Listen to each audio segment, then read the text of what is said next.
গাজীপুরে নির্বাচনী হাওয়া এখন শুধু উত্তপ্ত নয়, বরং জটিল। ৫টি সংসদীয় আসনের প্রার্থীর লড়াই এবার ভোটের মাঠে বদলে যাচ্ছে পুরনো সমীকরণ। বিএনপির ভেতরের হিসাব, ইসলামী দলগুলোর সাথে এনসিপির জোটবদ্ধ হয়ে প্রত্যাবর্তনের চেষ্টা, আর স্বতন্ত্র প্রার্থীদের প্রভাব, সব মিলিয়ে গাজীপুর হয়ে উঠেছে একটি হাইভোল্টেজ রাজনৈতিক জেলা। শিল্পনগরী গাজীপুরে শ্রমিক ভোট, তরুণ ভোটার এবং কার্যক্রম নিষিদ্ধ আওয়ামী লীগের ভোট, এই ৩টি ফ্যাক্টরে ফল নির্ধারণে বড় ভূমিকা রাখবে। তবে উন্নয়ন, কর্মসংস্থান ও নাগরিক সুবিধায় ভোটারদের চাওয়া। ন্যায় প্রণয়নের একটা রাজনীতি চাই, একটা নেতৃত্ব চাই, এবং আমরা তাকেই ভোট দিব।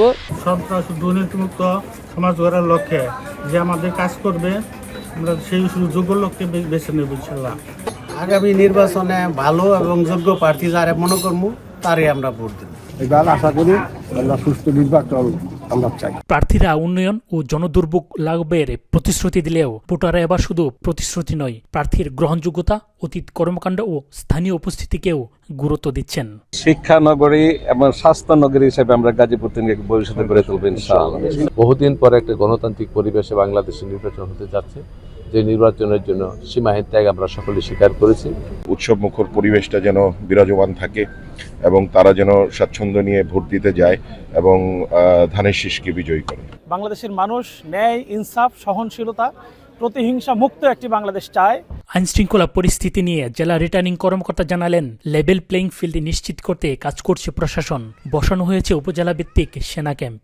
আসন ভিত্তিক 2 জন এবং আমাদের মেট্রোপলিটন এরিয়ার জন্য আরও 4 জন, মোট আমরা 12 জন নির্বাহী ম্যাজিস্ট্রেট দায়িত্ব পালন করছে। তারা প্রতিদিনই বিভিন্ন জায়গায় অভিযান পরিচালনা করছে, মনিটরিং করছে।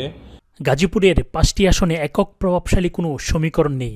কোথাও দলীয় প্রার্থীর সঙ্গে স্বতন্ত্র, কোথাও আবার অভ্যন্তরীণ বিভাজনের কারণে তৈরি হয়েছে ত্রিমুখী লড়াই। শেষ পর্যন্ত ভোটের দিন কোন সমীকরণ কার্যকর হয় সেদিকেই নজর সবার।